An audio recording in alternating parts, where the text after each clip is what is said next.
ஒருத்தவனுக்கு எவ்வளவு பிரச்சனை வரலாம் நீங்களே சொல்லுங்க. வேலை செய்யற இடத்துல, இல்ல வர வழியில, இல்ல பஸ்ஸுக்கு காசு இல்ல, வண்டியில பெட்ரோல் இல்ல, இந்த மாதிரி பிரச்சனை வரலாம். ஃபேமிலியில சண்டை வரலாம், பிரச்சனை வரலாம், நார்மல். எவனுக்கா தூங்குற இடத்துல பிரச்சனை வருமா? எனக்கு வந்து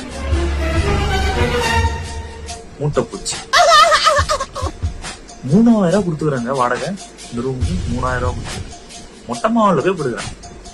காதுலே ஏறானுங்க. அப்படி உட்காந்து அப்படி போறானுங்க, இப்படி உட்காந்து அப்படி நோடுறானுங்க. எங்க இருக்கிறானுங்கன்னே தெரியல. பெட்டு தட்டினா கொட்டுறானுங்க, ஒரு மாதிரி மலைச்சாரல் மாதிரி கொட்டுறானுங்க. இதுல ஏசின்னு ஒண்ணு இருக்கு. அத போட்டா டேப்ப திறந்து தண்ணி ஊத்துற மாதிரி தண்ணி ஊத்துது ஏசியில. எங்க போய் புலம்புறாங்க.